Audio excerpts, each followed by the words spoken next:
یہ ہے وہ جگہ جہاں عباس نے اپنے آپ کو نہر القمت تک پہنچایا۔ تم عباس کا بہت قریبی دوست تھے نا؟ میں نے اور عباس نے اپنی جوانی ایک ساتھ گزاری۔ صفین میں ہم دونوں ساتھ ساتھ لڑے، ایک ہی خیمے میں سوتے تھے اور آدھی آدھی رات تک گفتگو کیا کرتے تھے۔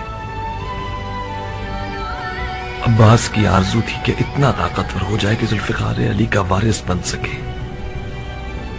وہ مولا علی کی تنہائی کو پورے وجود کے ساتھ محسوس کرتا تھا۔ وہ اس مقام پر پہنچنا چاہتا تھا کہ جب مولا علی کے برابر میں کھڑا ہو جائے تو مولا علی کہیں اب مجھے لشکر کی ضرورت نہیں، عباس میرے لیے لشکر کے برابر ہے۔ ان دنوں ہم دونوں بچے تھے، کسی گنتی میں نہ تھے۔ عباس اس بات پر بہت ناراض تھا، بالآخر برداشت نہ کر سکا۔ ایک دن میرے بابا مالک کے سامنے کھڑا ہو گیا اور تن کر کہنے لگا کہ مالک، آپ کو آج مجھے اپنے ساتھ میدان میں لے جانا ہوگا۔ بابا مسکرائے۔ عباس کو مزید غصہ آیا اور شیر کی طرح غرایا کہ مالک، آپ سمجھتے ہیں کہ میں کمتر ہوں؟ میں آپ سے مقابلے کے لیے تیار ہوں، اگر میں جیت گیا تو مجھے اپنے ساتھ لے جائیے گا۔ میرے بابا پھر مسکرائے۔ عباس چلایا کہ مالک، میں مذاق نہیں کر رہا کہ آپ مسکرائے جا رہے ہیں۔ میرے بابا نے اپنی ہنسی روکی اور جواب دیا، عباس میری جان، میں جانتا ہوں کہ تم بہت اچھا لڑتے ہو، مگر تم قمر بنی ہاشم ہو۔ تمہیں صفین کی سیاہ راتوں پر چمکنا ہوگا تاکہ وہ چاندنی راتیں بن جائیں۔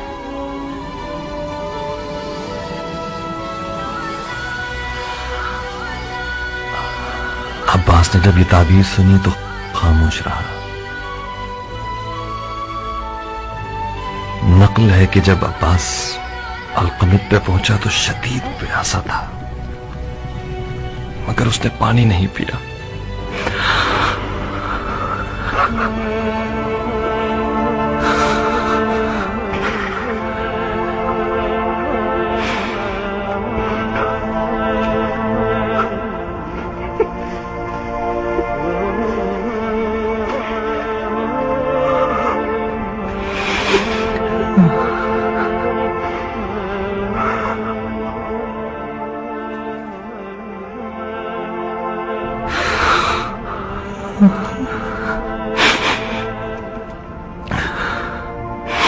ایک رات عباس پسینے میں نہایا ہوا نیند سے گھبرا کے اٹھا، بار بار اپنے ہاتھوں کو اور مجھے دیکھتا تھا۔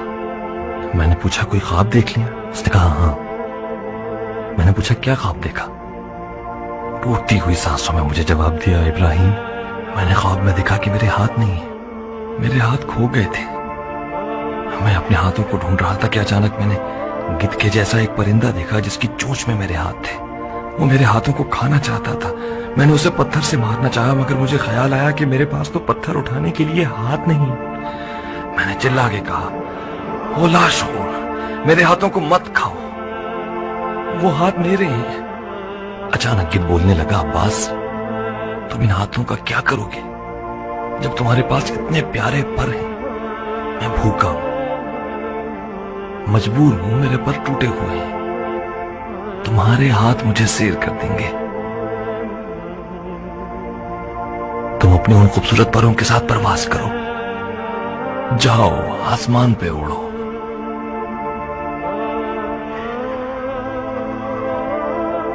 جب میں نے سنا کہ عباس کے ہاتھ کاٹے گئے تو اس کے اس رات والے خواب کی حکمت کو سمجھ گیا۔